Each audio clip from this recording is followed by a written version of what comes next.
LLC की requirements क्या है? एलएलसी का मतलब है लिमिटेड लायबिलिटी कंपनी। अगर आपने यूएसए में बिजनेस करना है अमेज़न के ऊपर, तो आपको वहाँ पे एक कंपनी चाहिए जिसको हम एलएलसी बोलते हैं।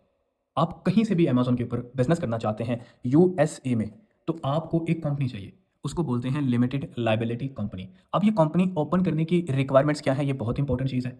अगर आपको वीडियो अच्छी लगे तो लाजमी शेयर करिएगा, क्योंकि आपको रिक्वायरमेंट्स का बिल्कुल भी आइडिया नहीं होता। प्रॉपर रिक्वायरमेंट्स होती हैं और आपने उनको ये रिक्वायरमेंट्स देनी है, जहाँ से मर्जी बनवाएं, आपकी मर्जी। ठीक है। एलएलसी अगर आप ओपन करवाना चाहते हैं, सबसे पहले आपका नाम, अब नाम जो पासपोर्ट पे या नेशनल आईडी के ऊपर मेंशन है वो नाम होना चाहिए। इसके बाद दूसरे नंबर पे आपने कंपनी का क्या नाम रखना है।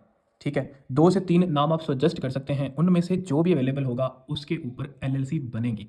तीसरे नंबर पे आपका फ़ोन नंबर और चौथे नंबर पे ईमेल। ये सबसे इंपॉर्टेंट चीज़ ये है, ईमेल, क्योंकि लोग आपकी जीमेल के ऊपर एलएलसी बनाते नहीं है आपकी। ठीक है। वो बोलते हैं जी हम अपनी एक जीमेल दे देंगे, बाद में हम आपको दे देंगे, ऐसा कुछ भी नहीं करते वो।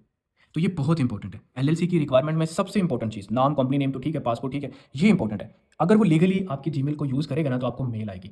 ये याद रखना है आपने। यहाँ आप में से अगर किसी ने एलएलसी बनवाई है, तो आप में से काफ़ी ऐसे भी होंगे जिनकी जीमेल पे कभी कोई मेल नहीं आई, जो नॉर्मल जीमेल्स हमारी होती हैं। तो आपने जब उसको ईमेल देनी है, उसको बोलना है भाई आपने जब एलएलसी फाइल करनी है ना, आपने एलएलसी फाइल जब करनी है, तो आपने मेरी जीमेल यूज़ करनी है। सबसे पहले आप एजेंट जो है ना, वो बाय करो, मेरा एजेंट बाय करो। अब जब आपकी ईमेल पे एजेंट बाय करेगा ना, तो आपको मेल आएगी। वो आपको ये कहेगा नहीं जी हम एक अलग से जीमेल बनाएंगे, बाद में उसका पासवर्ड आपको दे देंगे, ऐसा कुछ नहीं करते वो लोग। वो आपका एजेंट और एड्रेस बाय नहीं करते। अच्छा, जब एजेंट हो गया उसके बाद बोलो कि आप ऐसा करो, कंपनी का जो एड्रेस है ना जिसके ऊपर मेरी एलएलसी बननी है, आप वो बाय करो, यूनिक वर्चुअल एड्रेस बाय करो। अगर वो बाय करेगा तो उसकी मेल डायरेक्ट आपकी जीमेल पे आएगी। ये चीज़ आपको कोई नहीं बताएगा, याद रखिएगा। मैं यहाँ जितने केस देखता हूँ, सबसे पहला सवाल मेरा होता है, आपकी ईमेल पे कभी कोई मेल आई? सर नहीं। आपको किसी किस्म की एजेंट की लॉगिन्स मिली? सर नहीं। मैं समझ जाता हूँ।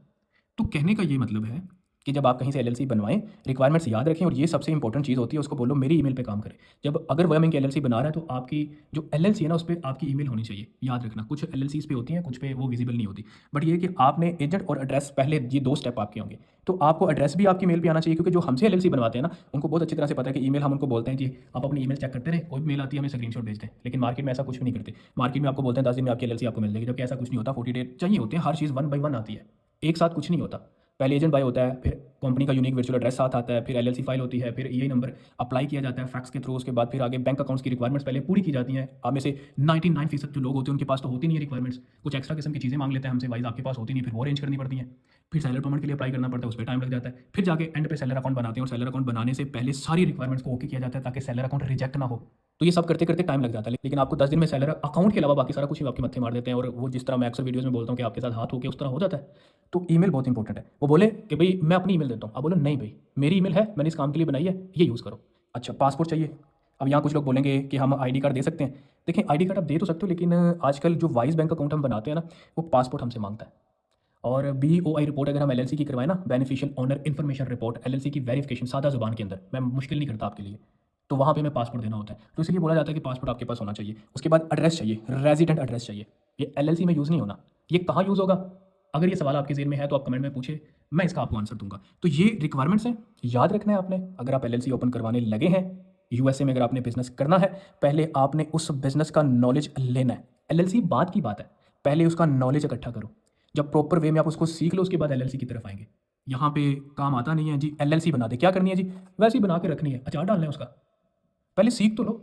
अमेजोन के ऊपर अगर आप बिजनेस करना चाह रहे हो या किसी भी प्लेटफॉर्म पे करना चाह रहे हो, पहले सीखो। जब आप उसको सीख लेंगे ना, उसके बाद आपने उस पर इंप्लीमेंट करना होता है। ये है राइट एक मेथड। तो मेरी एडवाइस आपको ये है कि सबसे पहले अगर अमेजोन का शौक रखते हैं, तो अमेजोन का बेसिक आपके पास होना चाहिए। बेसिक के अंदर आप क्लियर करो प्राइवेट लेबल क्या है, होलसेल क्या है, फिर इन दोनों के बारे में आप मतलब कुछ वीडियोस देखो, और उसके बाद क्या होगा, इन दोनों के बाद एक आपने एडवांस लेवल के ऊपर सीखना है। जब आप सीख लेंगे ना, फॉर एग्जाम्पल आपने बोला मुझे प्राइवेट लेवल का बिजनेस करना है, ठीक है, क्योंकि कंसेप्ट तो क्लियर है, इसको सीखो, एडवांस लेवल के ऊपर सीखो। अगर आप सीखना चाहते हैं तो nawazmentorship.com वेबसाइट आपको दिख रही है, यहाँ पे कोर्सेज पढ़ें, अदरवाइज कहीं से भी आप सीख सकते हो। तो जब सीख लिया, इसके बाद स्टेप होता है एलएलसी का। ठीक है, ये स्टेप होता है। तो ऐसा नहीं है कि पहले एलएलसी बनाओ बाद में अमेजोन में घुसने की कोशिश करो, नहीं, पहले सीख लो। आप इस पर ज़्यादा पैसे लगते हैं, लर्निंग पे इतने पैसे नहीं लगते। तो पहले सीखें, उसके बाद एलएलसी की तरफ आओ।